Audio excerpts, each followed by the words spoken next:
7ই জানুয়ারি নেতাইয়ে যেতে পারবেন শুভেন্দু অধিকারী, জানিয়ে দিল হাইকোর্ট।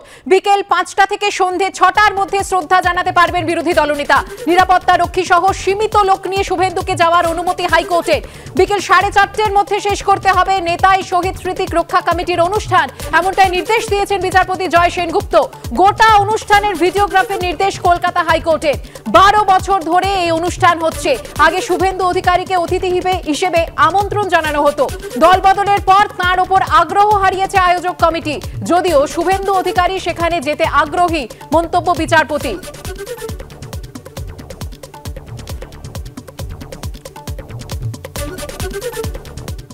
সন্দেশখালীর ঘটনায় মুখ খুললেন বিচারপতি অভিজিৎ গঙ্গোপাধ্যায়। রাজ্যপাল কেন ঘোষণা করছেন না যে এ রাজ্যে সাংবিধানিক পরিকাঠামো ভেঙে পড়েছে? সন্দেশখালীর ঘটনায় প্রশ্ন বিচারপতি অভিজিৎ গঙ্গোপাধ্যায়।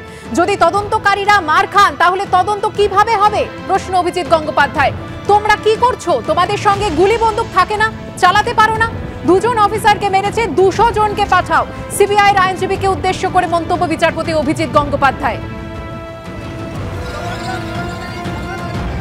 সন্দেশখালীতে আজ সকালে যে ঘটনা ঘটেছে, যেভাবে ইডির আধিকারিকরা তারা রক্তাক্ত হয়েছেন, আক্রান্ত হয়েছে সংবাদ মাধ্যম, কেন্দ্রীয় বাহিনীর জওয়ানদের গাড়ি ভাঙচুর করা হয়েছে, সেই ঘটনায় মুখ খুলেছেন বিচারপতি অভিজিৎ গঙ্গোপাধ্যায়।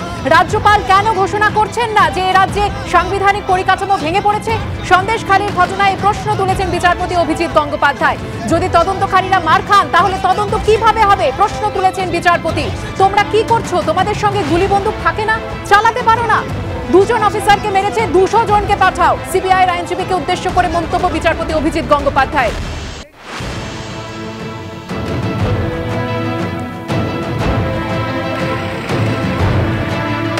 সন্দেশখালীতে তৃণমূল নেতা শেখ শাহজাহানের বাড়িতে ইডি অভিযান ঘিরে একেবারে দুষ্কৃতী তাণ্ডবের ঘটনা। ইডি, সিআরপিএফ জওয়ান থেকে সংবাদ মাধ্যম কেউ রেহাই পেল না।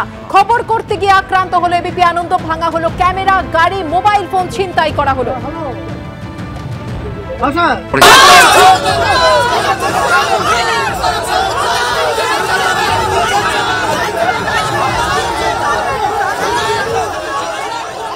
এখানে গ্রামবাসী বা সমর্থক না, অ্যান্টি ইন্ডিয়া অ্যাক্টিভিটি করে এরকম লোকেরা আছে।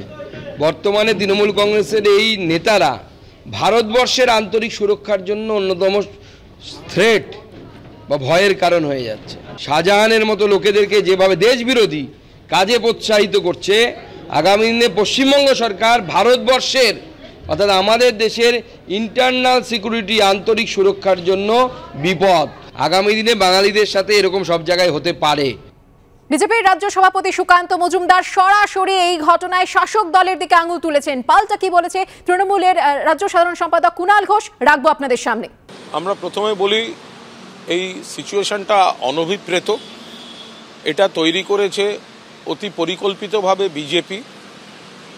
আমাদের কাছে অভিযোগ আসছে কেন্দ্রীয় এজেন্সিকে কাজে লাগিয়ে, কেন্দ্রীয় বাহিনীকে অপব্যবহার করে কোনো এলাকায় প্ররোচনা তৈরি করে এই ধরনের ঘটনা ঘটানো হয়েছে। আমরা আবেদন করি সেখানকার নাগরিকদের কাছে যে এদের ফাঁদে পা দেবেন না, এদের প্ররোচনায় পা দেবেন না, কোনো রকম গোলমালে জড়াবেন না। কারণ এরা চাইছে গণ্ডগোল করতে, এরা চাইছে অস্বাভাবিক কোনো ঘটনা ঘটাতে, সেগুলো হতে দেবেন না। কোনো অবস্থায় সংবাদ মাধ্যমের উপর আঘাত কাম্য নয়। আমরা এর তীব্র নিন্দা করছি।